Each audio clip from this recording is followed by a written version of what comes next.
Luasan tanah Papua adalah 42.198.100 hektar. Sejak pemerintahan Orde Baru pada tahun 1966 sampai 1998 hingga tahun 2002, wilayah Papua sebelum pemekaran Papua menjadi Provinsi Papua dan Papua Barat, hutan Papua telah dipetakan.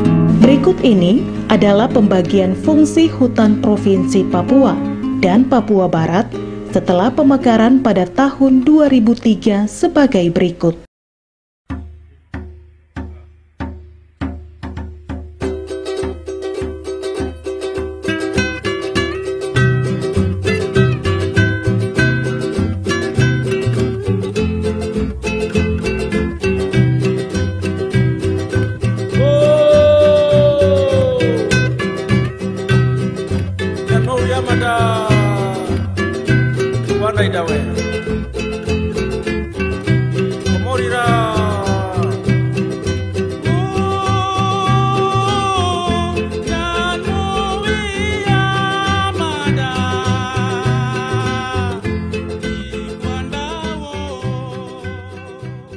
Pembagian kawasan hutan ini baik di Provinsi Papua dan Papua Barat, di mana pemerintah menggunakan kewenangan dan kekuasaannya sebagai organisasi tertinggi untuk menentukan dan menetapkan kawasan-kawasan tersebut tanpa melibatkan masyarakat adat pemilik hak ulayat untuk menentukan batas-batas tersebut.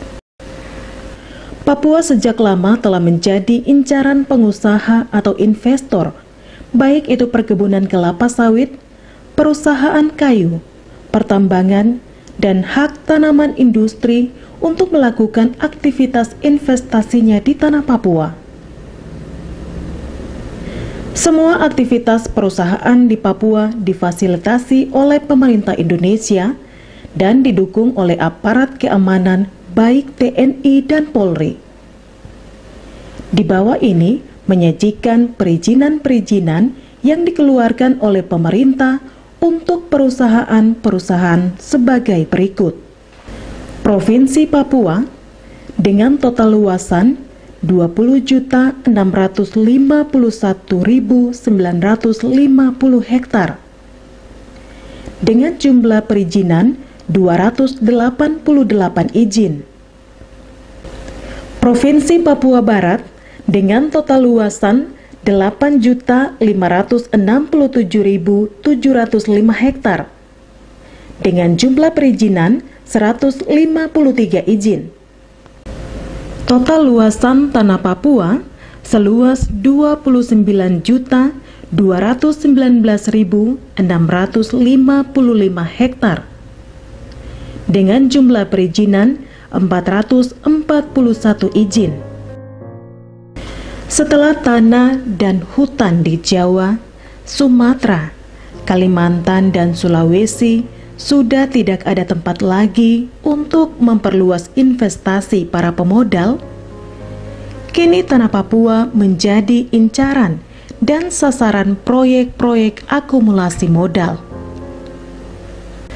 Sementara era rezim Soeharto hingga rezim pemerintah Jokowi, pemerintah aktif mengeluarkan izin-izin penguasaan dan pemanfaatan hasil hutan dan tanah di Papua yang diberikan kepada segelintir perusahaan nasional dan transnasional untuk ekstraksi hasil hutan kayu, perkebunan skala luas, dan pertambangan.